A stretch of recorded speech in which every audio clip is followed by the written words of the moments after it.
What's good, y'all? It's your boy Sean P. the Blunt God. Hey! And today we are back with another One Piece reaction.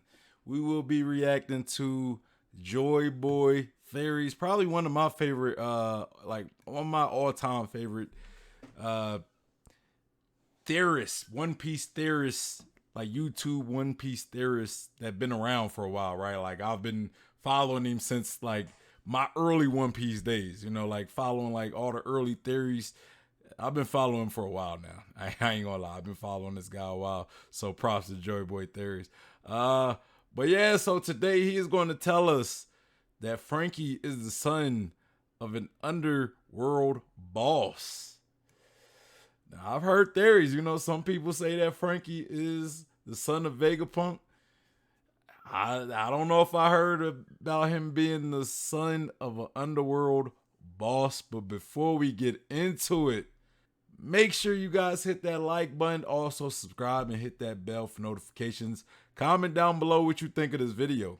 Like, do you agree with anything Joy Boy is going to say or anything that I will say? Let me know down in the comments. Also, follow me on Twitch so you can interact with me and engage with me live. Follow me on Instagram, Twitter, and Facebook, and join the Discord and come be a part of the community. All of these will be in the description box below, as well as the link to this video that we are reacting to. But yeah. Okay, so Franky is the son of an underworld boss. I don't even really know how to approach this theory, right? Like I've heard theories about him being the son of Vegapunk, which seems a little viable, right? It seems like it could be the case. Franky's a very intelligent man. He's a genius, right? He can build anything, and he could build anything in a matter of minutes. We seen what he can do in Thriller Bark when he built a bridge in like a couple minutes, right? And then he was complaining that the craftsmanship wasn't the best, but it was a very nicely constructed bridge, and he built that in a matter of minutes, right? So we seen what Franky can do when it comes to technology and just building things. So, and not only that, when Kuma sent off the straw hats, each of the straw hats, he sent Franky to Vegapunk's island, where Vegapunk was from, right?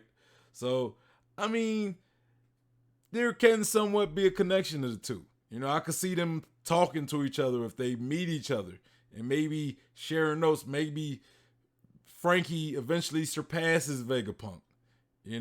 Maybe Franky is the key to fighting the Seraphim, right? The SSG.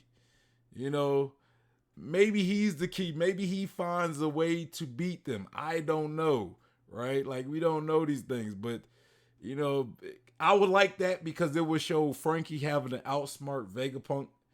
I think that would be a nice little dynamic to have in the story. We have something where we see Vega or Franky, his biggest feat is having to outsmart the guy that we see is probably the smartest man in the One Piece universe, right? Vegapunk. He's kind of, we know a bunch of other scientists like Caesar, Judge, Queen, but Vegapunk seems far superior than them. Like we haven't seen him yet, but the fact that Caesar's been trying to recreate devil fruits and haven't actually been able to make a successful artificial devil fruit like that replicates devil fruits almost to a T. Like his devil fruits are flawed in many ways. Some of them aren't good at all. And then we know Judge deals with clones. We seen from the Seraphim how they seem to be like clones of some of the Shichibukai, particularly Mihawk and Boa specifically.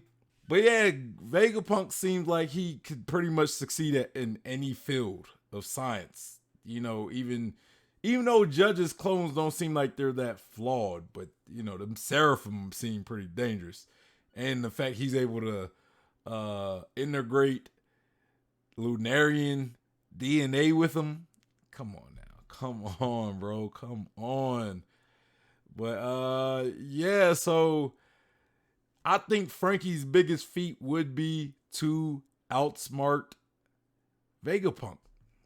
Be able to, you know, like, let's say if these Seraphim are like a big deal and they cause people trouble, if he could create like a anti-weapon against the Seraphim, you know. But yeah, so there's connection with Vegapunk and Franky. There, you know, it's there to be maybe elaborated on. But Joy Boy, according to this theory, Franky is the son of an underworld boss. I don't know who it is yet, but let's get into it.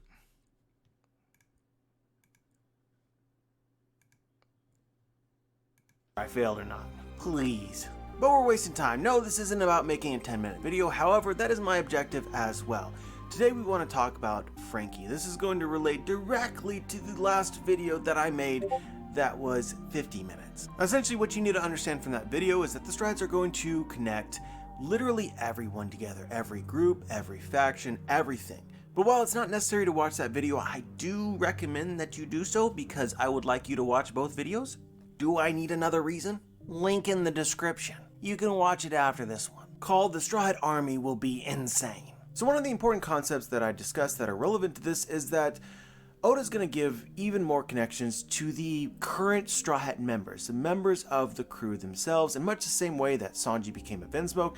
Zoro's probably related to the country of Wano, maybe royalty, and Oda's decked out Luffy. Man, we still have yet to get any connection with Zoro and Wano, which I'm a little sad about that, man, because I thought we would learn something from Zoro. Like, Zoro has to have a connection to Wano. Maybe to give Oda his credit, maybe there still is, and maybe Zoro did go to Ryuma's grave and learn about his lineage. Maybe Oda is just waiting for the right time for that. You know, fingers crossed. Fingers crossed. Maybe Oda just didn't want to give it to us then because it wouldn't be as impactful as if and when he does decide to give it to us. So, you know, I don't want to sit here and just be like, oh, Oda, you did, why didn't you give us anything about Zoro? But maybe there was something that we just didn't see, and Oda's going to wait to save it, like wait to show us. I don't know. I'm just hoping. I'm hoping because I gotta also accept the possibility that maybe Oda just doesn't have nothing planned for Zoro and Wano. Maybe just there isn't a connection. Even though Zoro specifically said he wanted to see Ryuma's grave, so I think that should have been shown. You know, I think that story, there had to be some closure to Zoro wanting to see Ryuma's grave, and that should have been shown. But I have faith in Oda. You know, maybe it's just he's waiting. Maybe he's waiting on the right time to showcase that.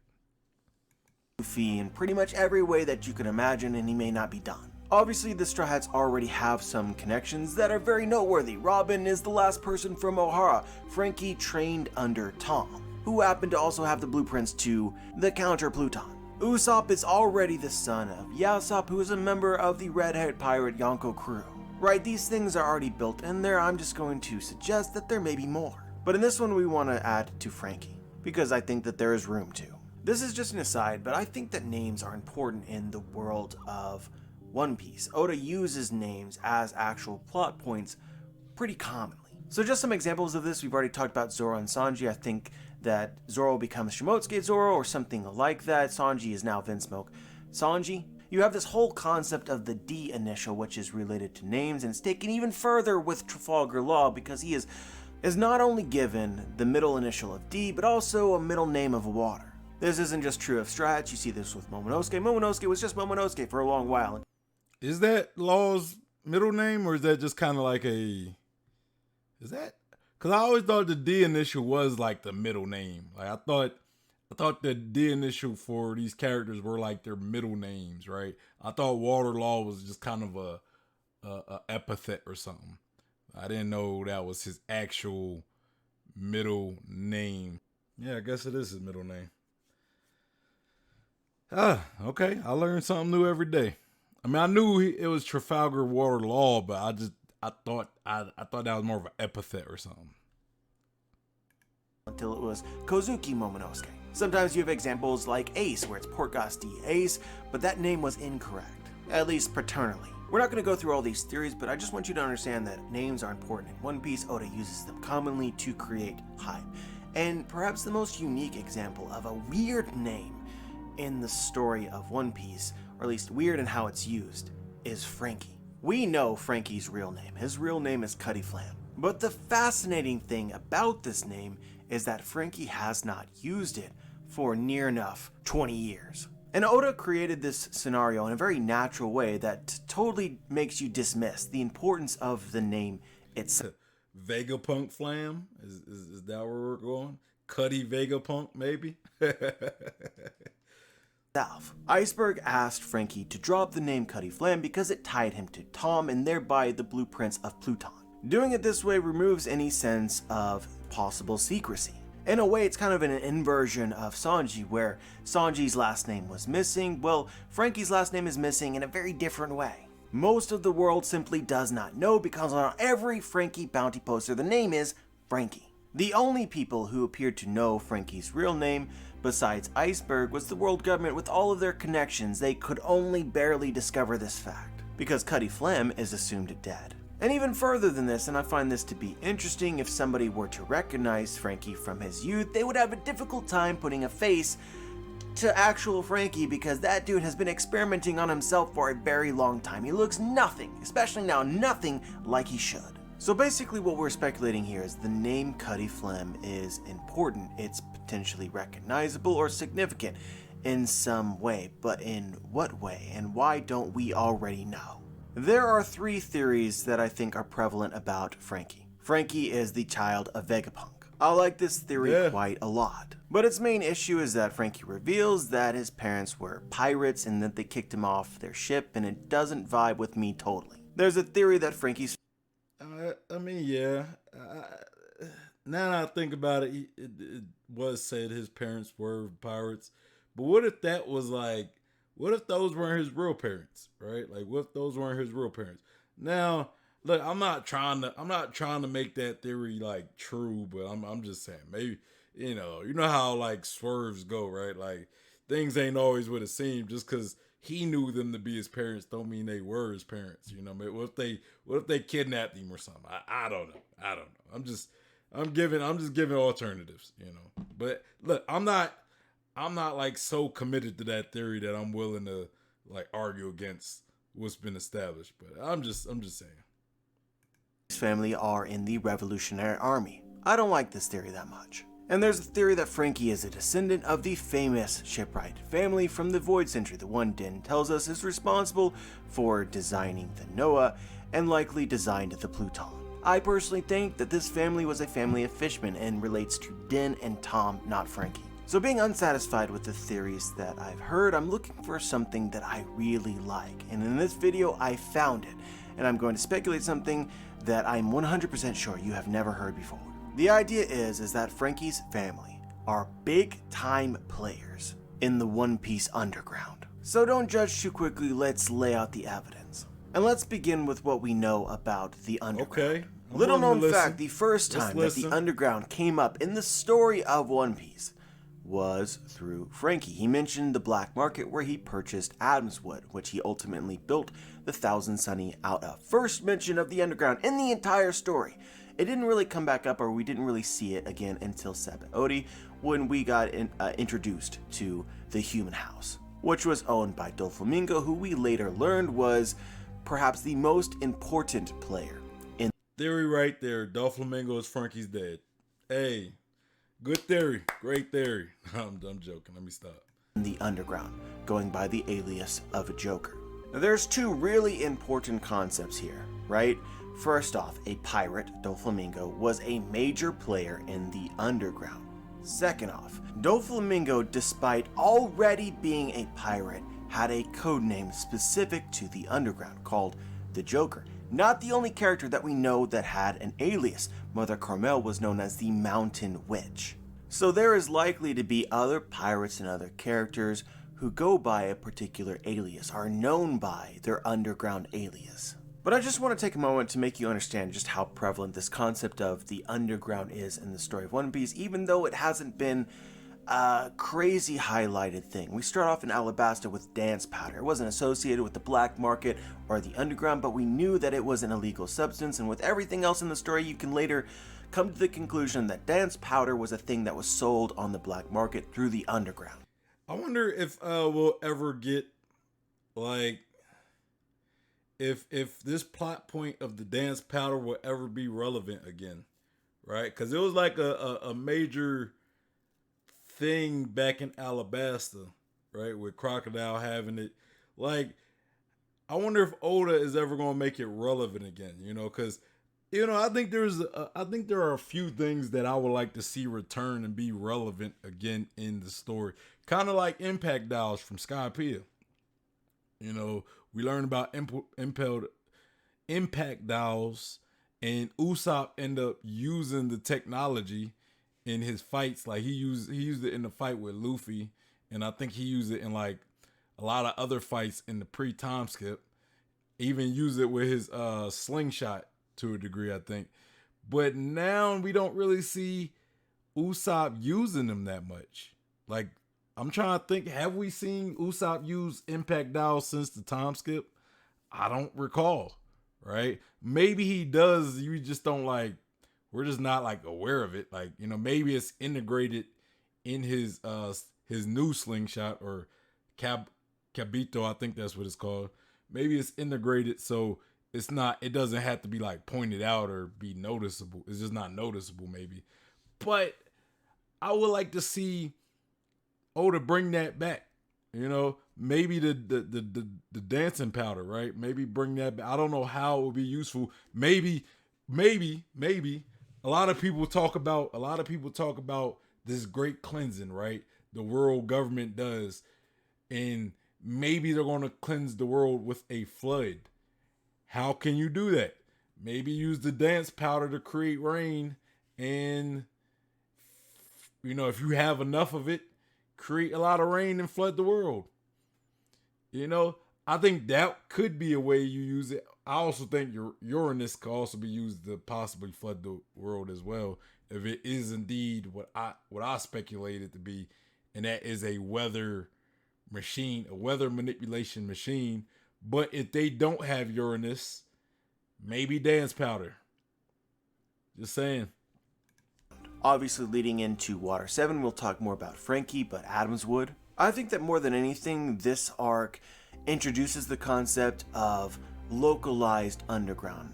Pretty much every major country or major area has its own market. Then of course we see the human house in Sabaody. This leads directly into Amazon Lily, where we meet somebody who was sold as a slave. This takes us into the New World, where again the concept comes up once more with mermaids. Caribou trying to be real dodgy. We then have an arc which is pretty much solely dedicated to the concept of the underground. Even though we don't get a payoff necessarily, I don't feel like we're paid off to the concept, like it feels resolved within the story. Caesar selling Smiley, Shino Kuni, and we even see him broadcast this to potential buyers, brokers. This of course was Oda's segue into the concept of Smile Fruit, which related directly to Doflamingo as probably the biggest trader, biggest player in the underground connected. Yeah, I do hope Oda expands more on the underground, right? Like maybe have like a arc where the Straw Hats have to, like, I don't know. I don't think the black market is like one localized, like one place. I think it's just a network, right? But maybe they have to use the underground network. I think that would be a dope addition to add eventually. I don't know how Oda would do it, but it would be dope to see the Straw Hats have to go to the black market for something.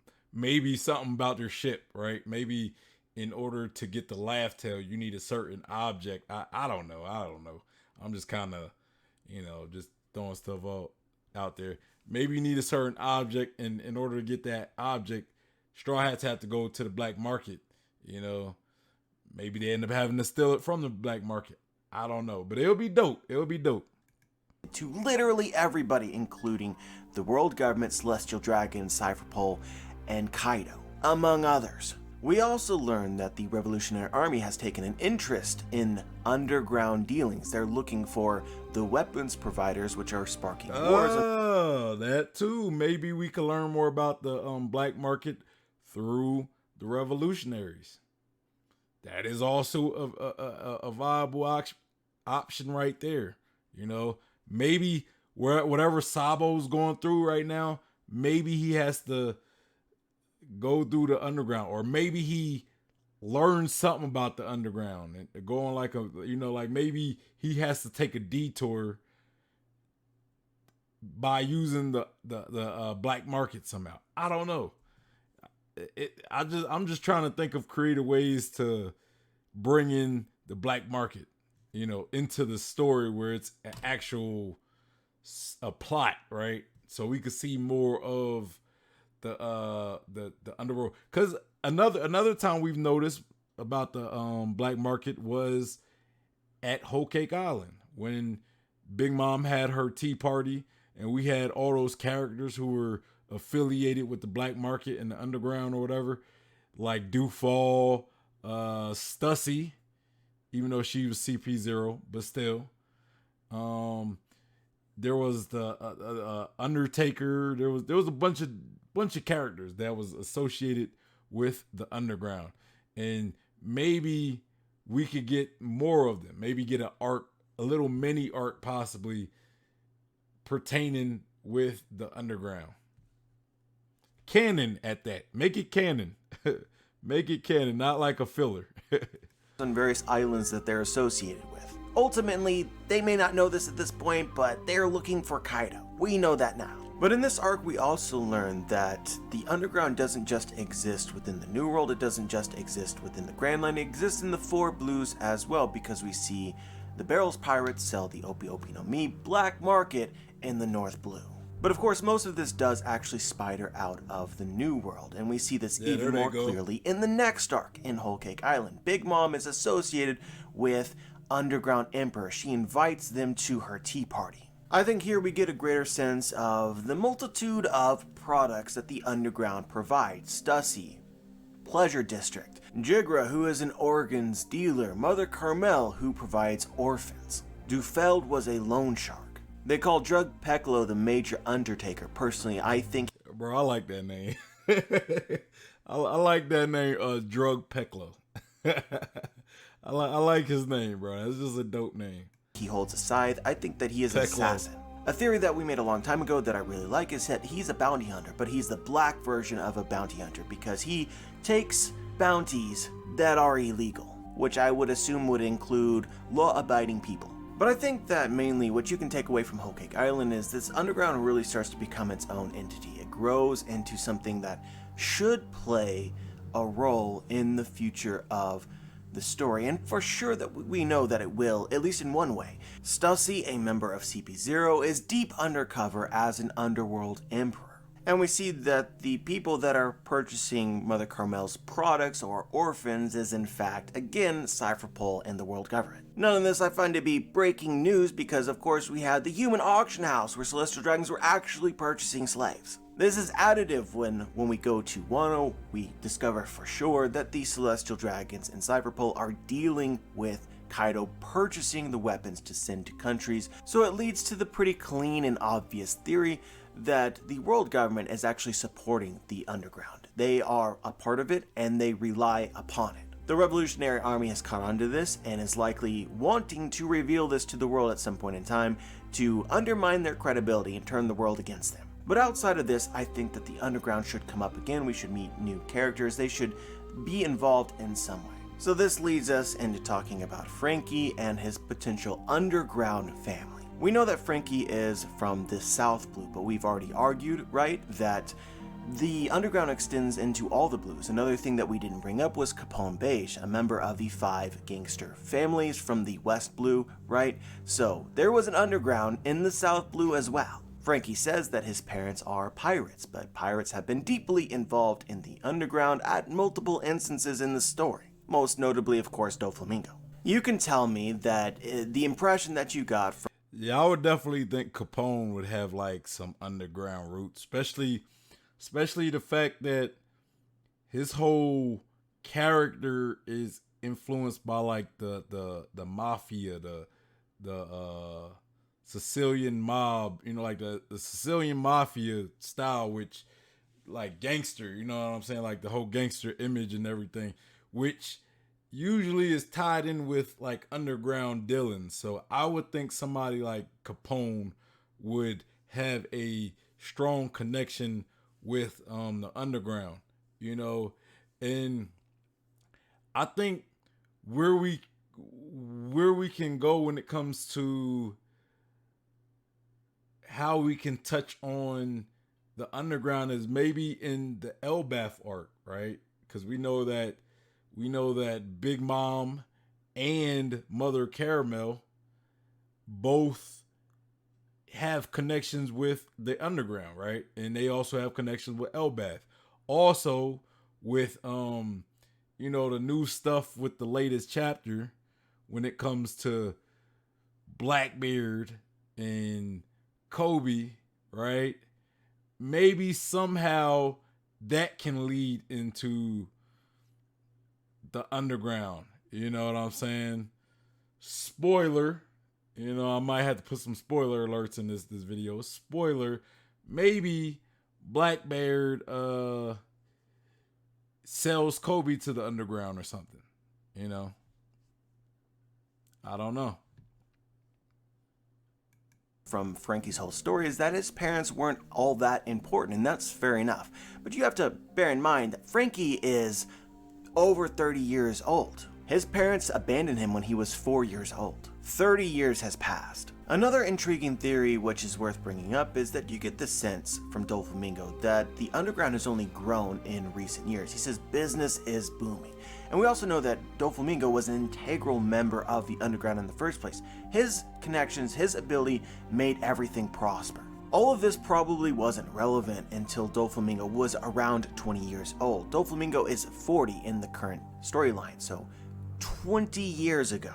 Again, Franky was abandoned 30 years ago, so you have a time period for which the whole industry could grow, including the Flam role in that. And if they are high up at all within the underground, it is most likely that they will have aliases. Which, as a fun little discussed fact, Franky already has his alias and has for years. His name is Gutty Flam, not Franky. And this leads us into the actual arc itself, where I think that it paints pretty clearly that Franky is the leader of the underground in Water 7.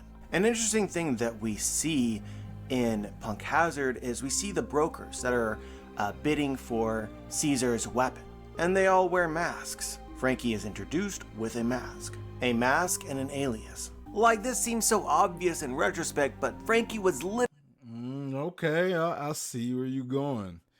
You know, even though I wasn't sure those were masks that those guys was using, that one guy looked like he could genuinely be a bird, but that could be like just a big mask, right? That one, the guy in the middle definitely looked like that is most likely a mask. And then the guy on the left, he has a cloak. He had like a robe on, so, you know, it's kind of hard to tell. An interesting thing that we see in Punk Hazard is we see the brokers that are bidding for Caesar's weapon, and they all wear masks. Franky is introduced with a mask and an alias. Like, this seems so obvious in retrospect, but Franky was literally a part of the underground when we first met him.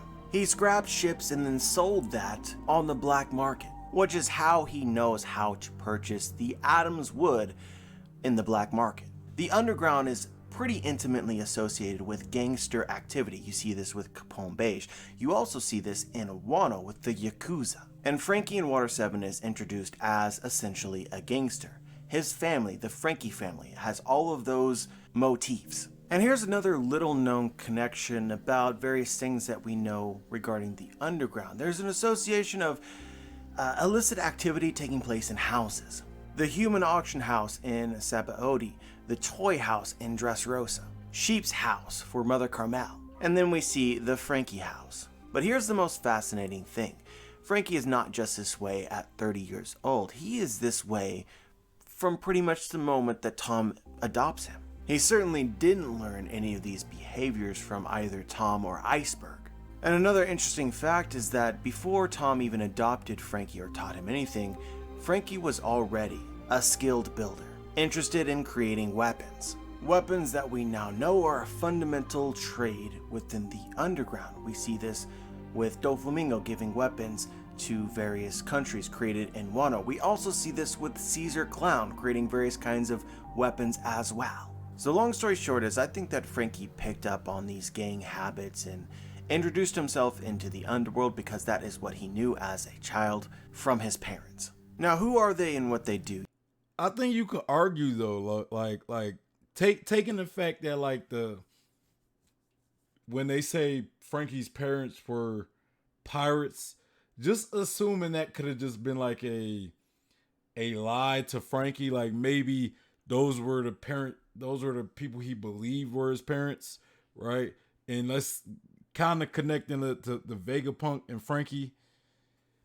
There was a point where Vegapunk was part of Mads, right? And what we learned about Mads was they were like a rogue group of scientists.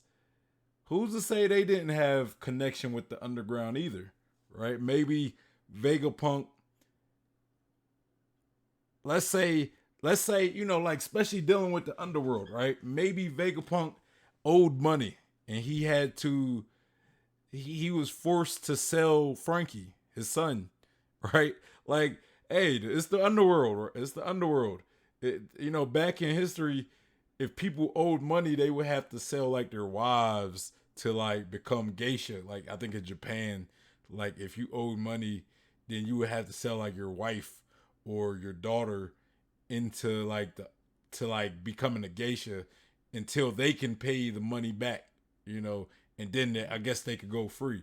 But I say that to say this: maybe Vegapunk maybe he owed money, so the people took his son, right? And then maybe Franky was a child and he grew up with different people and he kind of looked at them as his parents because Vegapunk had, I don't know, just offering an alternate theory, right? Like, Your guess is as good as mine, right? We don't know. This is purely speculation territory. However, it has not been explained how Franky is able to piece together scraps in order to create weapons. We also see after he tries to stop the puffing Tom, his body is damaged beyond repair. Things aren't working and he already knows, it appears, he already knows how to fix himself, how to give him metal parts. So I think that the Flam family, Franky's parents, are specialists in human augmentation. You have characters like Gotti from the Fire Tank Pirates. Fire tanks are associated with the underworld. Gotti lost his arm and it's replaced with a weapon. I think that this is the kind of work that the Franky family would do. You could say that we've seen other people demonstrate these capabilities throughout the story, for instance Queen or Vegapunk with the Pacifista, but neither of these seem for sale or like sort of a black market variant. It could also be true, since we know that the world government is connected to the underground, that Vegapunk works hand in hand with Franky's actual parents, or some other family member, for instance a brother or a sister. But yeah guys, you see what I'm saying? That's the theory. I think that it would be really cool if Cutty Flam, Franky's parents and or family were associated with the underground, potentially even an underground emperor who goes by an alias. Anyway, I really hope that you enjoyed this theory. As always, I'm curious as to your thoughts. You can leave them in the comment section below.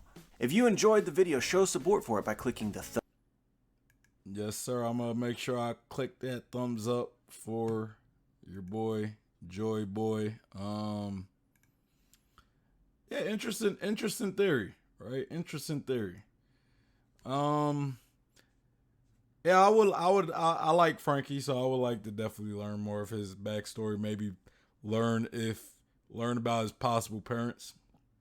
If he is indeed not Vegapunk's son, you know, maybe he does have parents in the New World. I thought Franky would, or I thought Joy Boy would have had maybe some a specific character narrowed down for this video, but you know, it's hard. I get it. You know, it might not be enough information out there to narrow an exact character down who it could have been, but the idea of him coming from a family of black marketers or underground people, I think it could be the case, right? Franky does seem like he have a connection with the underground black market, but my question would be is, has he met his parents? You know, if he has this connection, has he met his parents, or does he know where they're at? You know, have they died, or is it like he still, maybe when he was a child he knew a lot of people in the black market, separated from his family. Maybe his family abandoned him. I don't know. Maybe that's why he stopped liking them. But maybe he still has those connections from being raised around a bunch of black marketers, right? Could that be the case? I don't know. You know, I don't know. You know, good theory though. Good theory. You know, I would like to. I hope we learn more about Franky's past. You know, maybe if his parents possibly. I like Franky, so that's that. But anyway, it was a good video. Make sure you guys hit that like button. Also, subscribe, hit that bell for notifications, and also comment down below your thoughts on the video that we reacted to my opinion. Let me know what you think. Follow me on Twitch, especially if you want to catch me live and you want to engage with me in real time. Also follow me on Instagram, Twitter, and Facebook. Join the Discord and come be a part of my community. The link to this video will be in the description box below, so y'all make sure y'all go show Joy Boy Theories some love. But yeah, anyway, y'all, it's your boy Sean P, the Bluff God, and I'm out of here. Peace.